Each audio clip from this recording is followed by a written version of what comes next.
Syria, seminary, convent, The epistle, or this 11th Sunday after Pentecost, is taken from St. Paul's first letter to the Corinthians, chapter 15. Brethren, I make known unto you the gospel which I preached to you, which also you have received, and wherein you stand, by which also you are saved, if you hold fast after what manner I preached unto you, unless you have believed in vain. For I deliver unto you first of all, with that which also I have received, now that Christ died for our sins according to the Scriptures, and that he was buried, and that he rose again the third day according to the Scriptures, and he was seen by Cephas, and after that by the 11. Then was he seen by more than 500 brethren at once, of whom many remain until this present, but some are fallen asleep. After that he was seen by James, then by all the apostles, and last of all he was seen also by me, as by one born out of due time. For I am the least of the apostles, who am not worthy to be called an apostle, because I persecuted the church of God. But by the grace of God I am what I am, and his grace in me hath not been void. End of the gospel. Then according to St. Mark, chapter 7. At that time Jesus, going out of the coast of Tyre, came by Sidon to the Sea of Galilee, to the midst of the coast of Decapolis. And they bring him one deaf and dumb, and they besought him that he would lay his hand upon him. And taking him from the multitude apart, he put his fingers into his ears, and spitting, he touched his tongue. Looking up to heaven, he groaned and said to him, Ephphatha, that is, be thou opened. And immediately his ears were opened, and the string of his tongue was loosed, and he spoke right. And he charged them that they should tell no man, but the more he charged them, so much the more a great deal did they publish it. And so much the more did they wonder, saying, He hath done all things well. He hath both made the deaf to hear and the dumb to speak. Those are the words of today's Holy Gospel.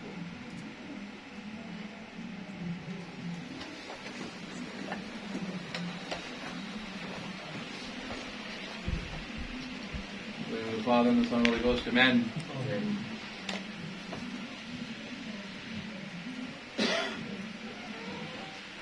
Today is the 11th Sunday after Pentecost. And St. Paul points out that I preached the gospel to you, Corinthians, first. But now it's gone soft. It's not being preached rightly. And beware that you're believing the gospel in vain. Another man in the gospel, he was one who was able to speak, but he was not able to speak rightly. God cured him. It was so hard to cure him.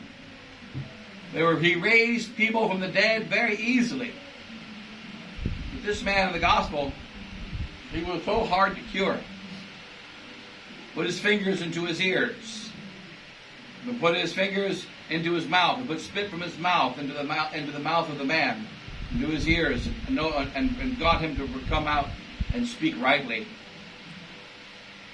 And so that it was so difficult to perform this miracle. And then the people said they wondered at him because he made both the deaf to hear and the dumb who are unable to speak to be able to speak. So today a few considerations on those who believe but might be believing in vain. Those who speak, they are not completely deaf, but they don't hear rightly. They are not completely unable to speak like the pure heretics, like the great schismatics and the wicked men who belong to false religions, but they don't speak rightly. We have an example of it here. We have here a missal. This is a missal on the main altar that was printed only a few years ago. This missal comes from 2020, I believe. 2012. During its name from 2012, this missal was approved reprinted by the approval of the church. And it says it's the same missal that we had before. There was a document in the front, which somehow fell out of it because I always rip it out. When you open a missal, the first document that you should see is called Quo Primum. The document written by St. Pius V pointed out that this Mass, it is the Mass of all time. There are a few other documents, it's little details about it from other popes that came afterwards. But in this Missal of 2012, actually this is 2017 when this particular one is, or 2012 I think it is. Here it is 2012. Yeah, 2012. When this document Missal comes out, the new document in the front is now this little document here, which I ripped out of this missal. And this document says, Magno cum gaudio orbis terrarum literas apostolicas motu proprio as Summo Pontifice Benedict XVI. It's Latin. It must be beautiful. It's in beautiful Latin. And what does it say in beautiful Latin? It says, with great joy, by apostolic letters and the motu proprio of the Supreme Pontiff Benedict XVI, on the 7th day of the month of July in the year 2007. By these words, the Supreme Pontiff began, and he received his holy, by which things he decided to holily allow the Missale Romanum of St. Pius V. The Missale was promulgated by St. Pius V, and the Missale Romanum was not promulgated by St. Pius V. It's wrong. And edited again by John the 23rd. That this more venerable rite, this venerable rite should be given, this more ancient venerable rite should be given, commended with honor. So we have a more venerable rite of the old days. Now we have a rite that is ordinary, called the Novus Ordo Mass. Now we have a rite that is celebrated throughout the world, which is the Latin rite. But there is a more venerable and there is an older rite, which with great joy can now be celebrated more openly by the letters of Benedict XVI and Summorum Pontificum given to us in 2007. Cum Gaudio Magno. Normally begin that statement, Cum Gaudio Magno, whenever we have a new pope that is elected. A cardinal walks out on the balcony and says, Cum Gaudio Magno. With great joy, I announce to you, Habemus Papam. We have a pope. And there we have a document here, written in 2012, and the document is Magno cum Gaudio. Like when you have a pope, with great joy. Apostolic letters for the whole world were written by Pope Benedict XVI. And he gave to us this missal, which was never abrogated. It even says here later on, and he said it was never, he permits it because it was never abrogated. You can't permit something that was never abrogated. So there is great joy because we have a Latin Mass. There is great joy because Pope Benedict XVI has allowed this Mass to be. And this document of great joy covers another document called Quo Primum. And in the document Quo Primum, St. Pius V says, this Mass is a perennial Mass of the Church. It was not promulgated by St. Pius V. The Mass was said by St. Peter 2,000 years ago. The same missal, the same essential prayers in the Mass, they are the same as Pope Innocent III said almost 1,000 years ago in the missal that he has. St. Pius V only promulgated an edition a year. That's all. And he put into the front of his missal a document called Quo Primum. And this document says that this Mass, the Latin Tridentine Mass, it is the true and proper Mass of the Latin Rite. It is ancient and memorial tradition. No pope, no bishop, and no priest has a right to eradicate, to eliminate this Mass. This Mass must remain in perpetuity until the ending of time. And no bishop can forbid any priest to celebrate this Mass because he doesn't like that Mass. So here is the document. Right here in this missal, you have the document, Quo Primum. The first document, Quo Primum.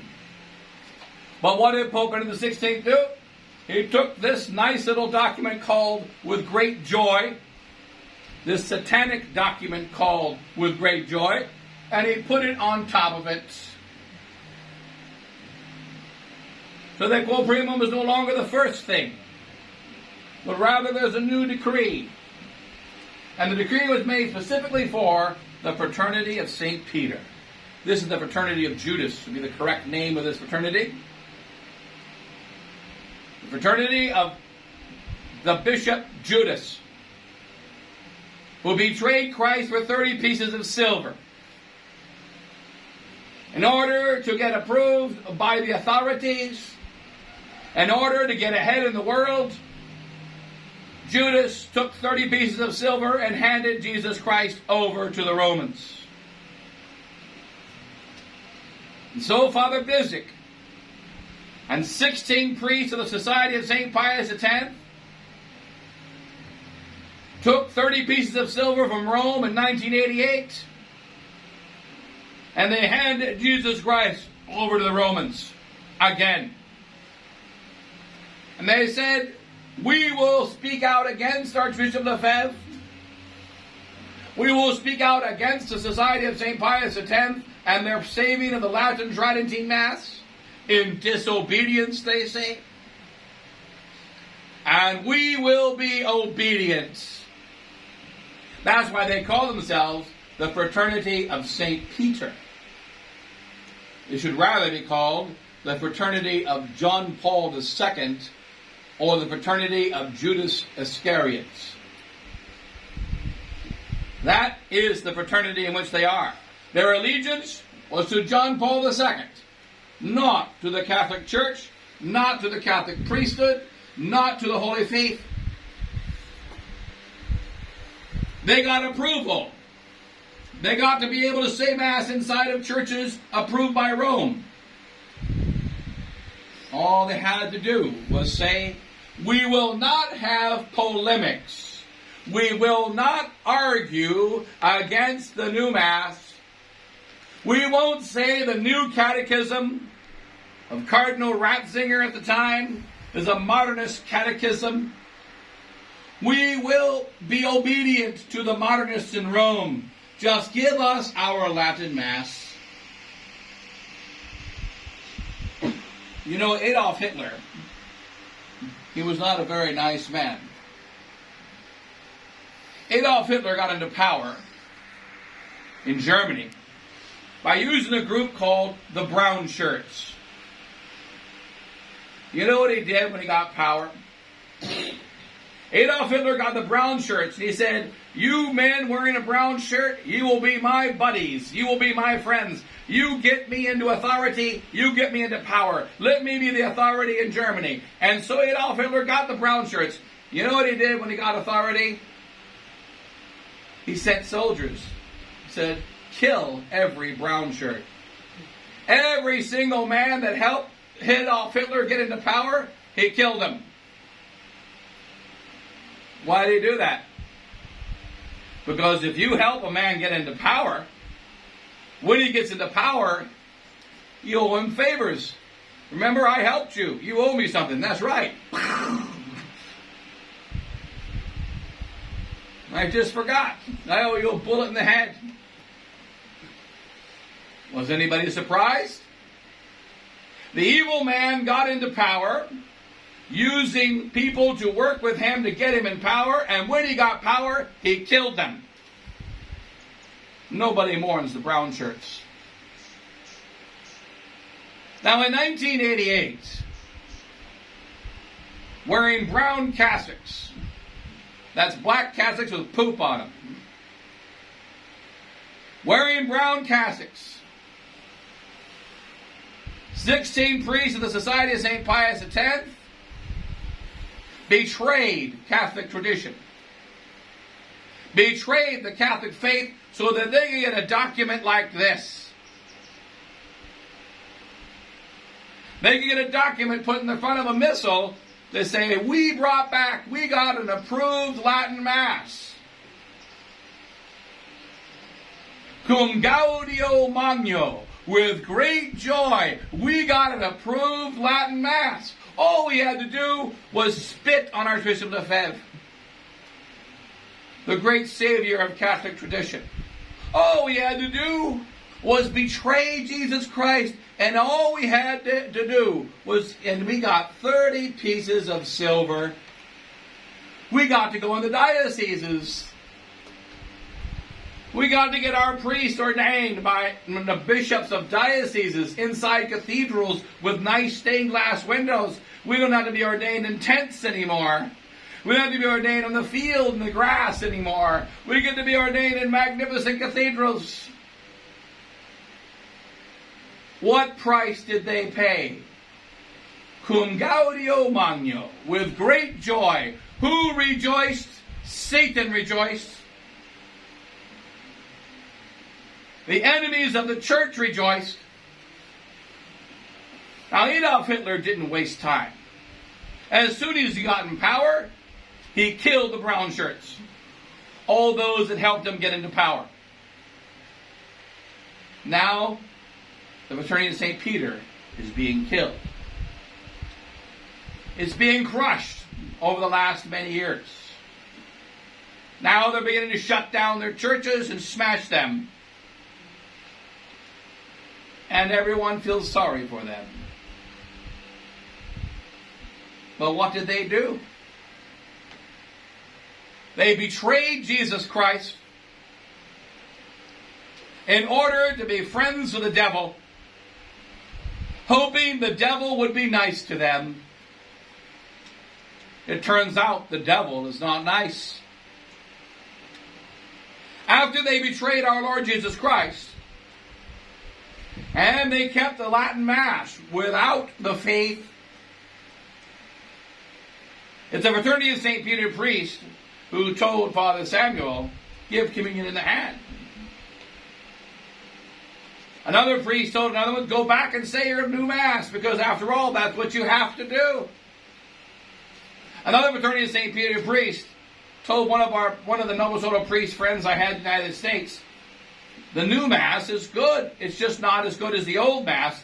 Whereas the priest who was celebrating the new Mass was saying, the new Mass is evil. I say it every day out of fear, but I know it's evil. And the Fraternity of St. Peter priest who lived in the same house with him said, no, it's not evil. Keep saying it, because as long as you say your new Mass, I get to keep my old Mass. That is the essence of a traitor. The brown cassocks, imitating the brown shirts. And they think they shall be the ones who shall have the great power when the Latin Mass spreads throughout the entire world.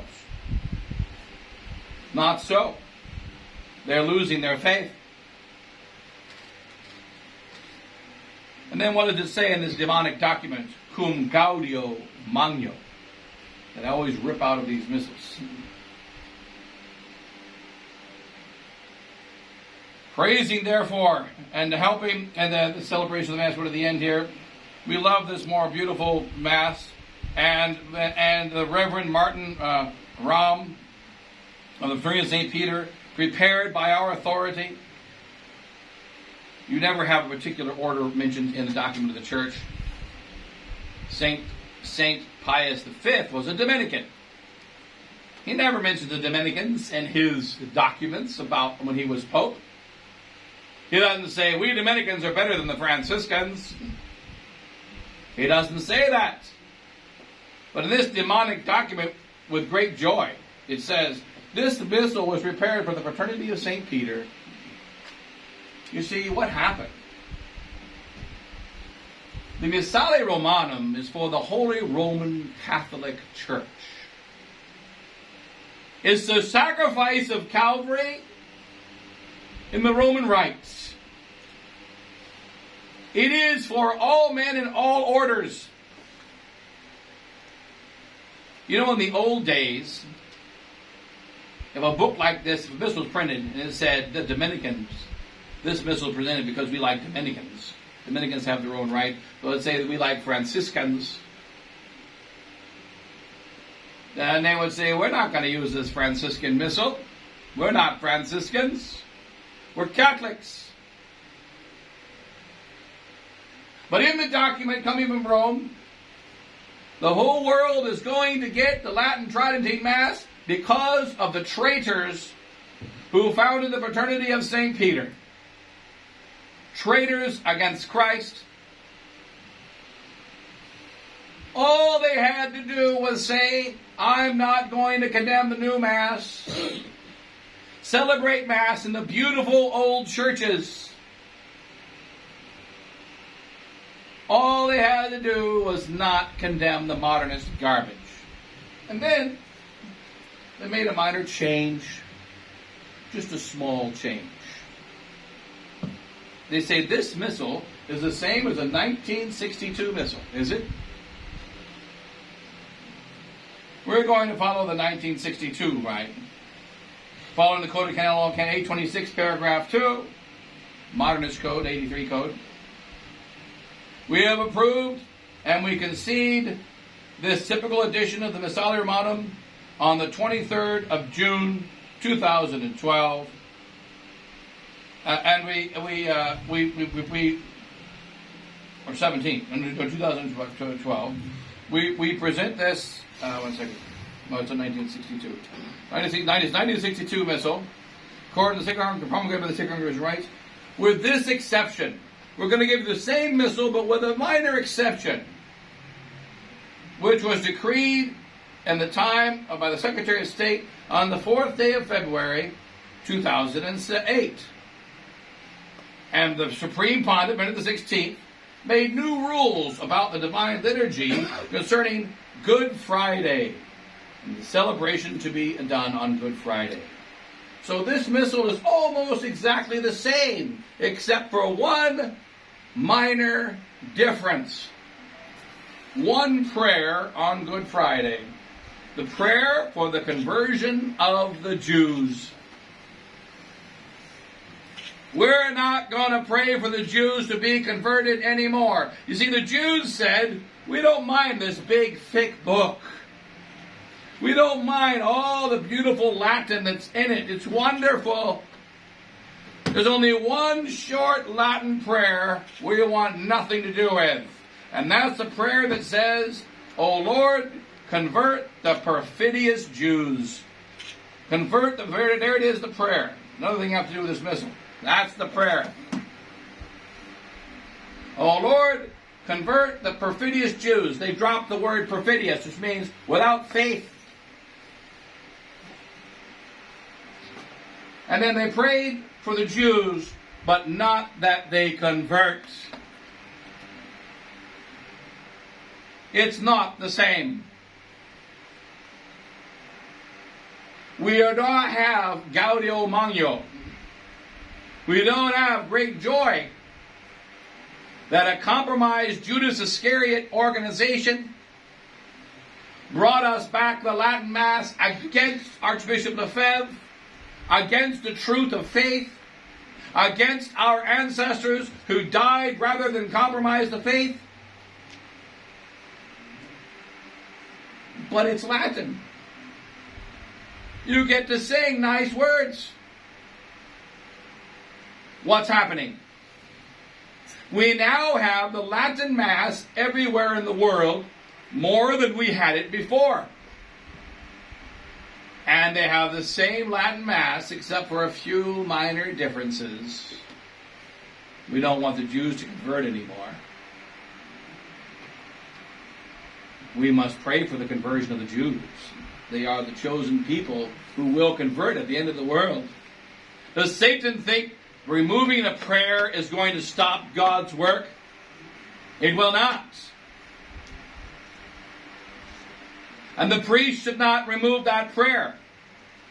We want every man, woman, and child on earth to become a follower of our Lord Jesus Christ. We want every man, woman, and child on earth to be a Roman Catholic, to have the true faith without mixing it with a sacrilegious new Mass, which is the same as a Mass of Martin Luther. And the Germans in Germany that were Catholic, they were killed rather than go to Martin Luther's Mass. The Catholics in France were killed rather than go to the Huguenot services. The Catholics in England were put to death. They were hung, drawn, and quartered. They were skinned and tortured because they wouldn't go to Cranmer's Mass. And they wouldn't participate in the false worship of those who said they believed in our Lord, but in fact were followers of Satan and the King, and not followers of Christ and His Holy Church and the Holy Father. But now the children of our times are going to say, we're going to be different from our ancestors. We won't stand against the authorities when they tell us to spit on the truth. We will say with the authorities, you let me have my truth secretly. You let me have it so that I don't have to spread it honestly. And I'll do your bidding. Of course, these are traitors. Traitors to the faith. There is not great joy at such a thing. There is rather great mourning. So that now, after 2007, yes, there are more masses, but there is also so much more confusion. And who is the father of confusion? Satan. Before 1988 and the creation of the Fraternity of St. Peter, between 1969 and 1988, every Catholic knew if you go to the Latin Mass, you are an enemy of the new Mass. If you attend the Latin Mass, you are at odds with the bishop of the diocese, and you are holding the faith of your ancestors. But then in 88, 16 Judas Iscariots with brown cassocks came out. The Fraternity of Judas Iscariot, the Fraternity of John Paul II was created. And like all liars, they gave it a holy name. They called it the Fraternity of St. Peter. And why did they call it the Fraternity of St. Peter? Because of the Fraternity of St. Peter, they're going to obey the Pope. They're going to obey Peter, unlike that really bad French Archbishop. Did you know that in 1988, there was an old French priest, and he prayed, "Oh Lord, don't let Archbishop Lefebvre live to consecrate 4 bishops and bring a schism to the church." He prayed publicly for the death of Archbishop Lefebvre in order to stop a scandal in the church, in order to stop a schism. You know what happened? That priest died. He didn't live until June 30th, 1988. He died a few weeks before. Archbishop Lefebvre lived. And he consecrated those 4 bishops on June 30th, 1988 to preserve Catholic tradition. And then Rome came and said, "All right, Judas, I promise you a document." What happens if you take a paper like this and you touch it to fire? Fire wins. Paper loses. I will give you a paper of approval. That's what I will do. Bishop Sheen says, whenever he holds a document of error, he always holds it upside down. Because you shouldn't be able to read it. And the angels can't read it because it's a lie. So there is a document of error. And I'm going to give it to you. And so they did. And they created that fraternity. And then they created other groups throughout the world. 98, 08, 18. Now it is 34 years later. What's happened? There are many confused young people who don't know that it is a society of Judas Iscariot. They don't know it's the society of John Paul II. And they believe the lie that it's the fraternity of St. Peter. And they want to have a Latin Mass with the faith, so they join. And many of these priests have already been thrown out in the last 20 years. I know one priest, he left the SSPX in 1992. He was ordained by Archbishop Marcel Lefebvre. I'll go to the Fraternity of St. Peter because there they'll be good to me, and there I'll be able to say the true Mass. I see this priest when I go to Australia sometimes. You know what he's doing now? He was ordained by Archbishop Lefebvre in the 1980s. He preserved our seminary at that time in America. Now he celebrates the new Mass every day. For sisters who are very traditional and wear the full habit. I told Father, I said, Father, that Mass is evil and it is satanic and it is from hell. And Father, you know what Father said to me? He said, I know. And he celebrates it every day. Because it didn't go like he expected in the Fraternity of St. Peter. He thought it would be wonderful. But it wasn't wonderful. He thought the grass was greener on the other side of the fence. But it turned out it was plastic grass laced with cyanide. It was poisonous and it was deadly and it had no nutrition. And he couldn't think he could come back. He is a most sorrowful, most depressed priest. And he's trying his best to be good to the people.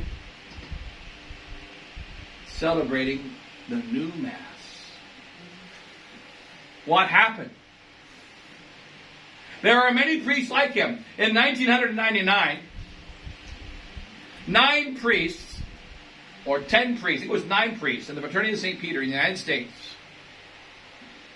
They said, we will never say we are against the Fraternity of St. Peter now accepting the new Mass openly. So they all 9 priests left the FSSP, and every one of the 9 is now in a diocese saying the new Mass. This demonic organization, called the Fraternity of St. Peter, was created in order to destroy Catholic tradition. Cum gaudio magno, with great joy. When you meet a traitor, he smiles and you smile. And you come closer and you smile. And then a knife comes into your back. And there's only one man smiling, and it's not you.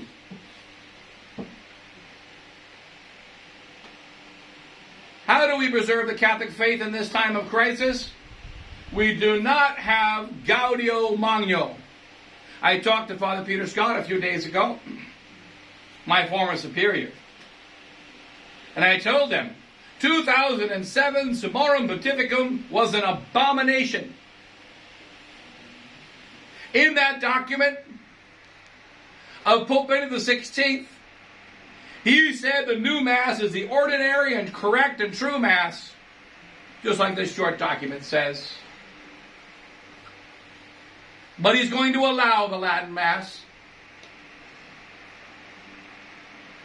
And Father has told me, it is based on the wrong reasons, but it's a reason for great joy.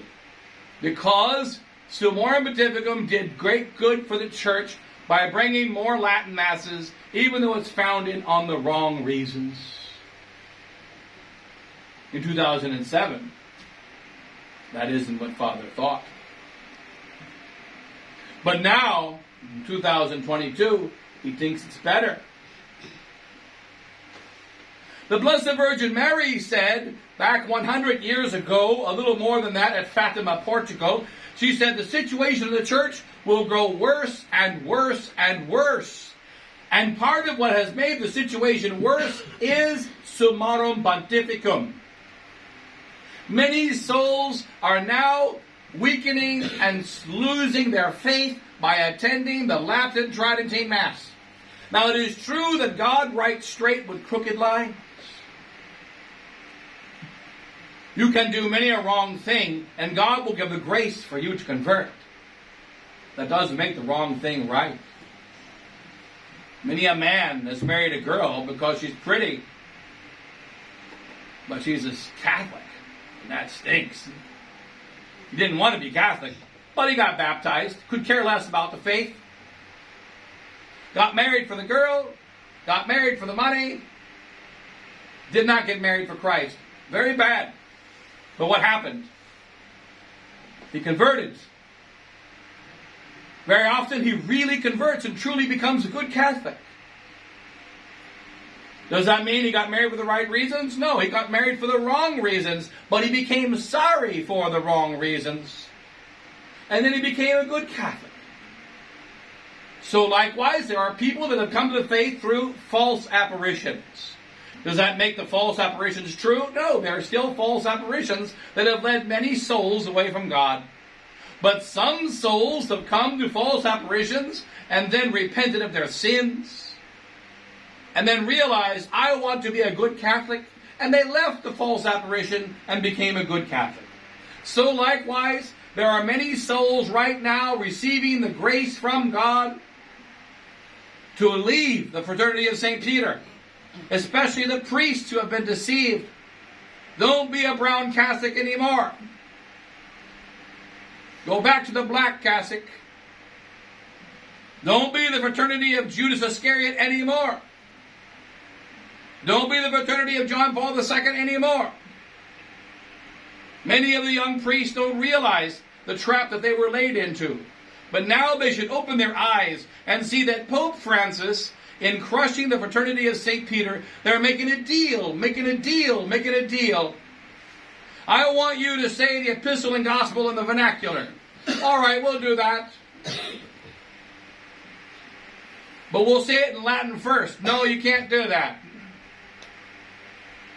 I want you to do the whole Latin Mass in English. Oh, we can't do that. Why not? Why not?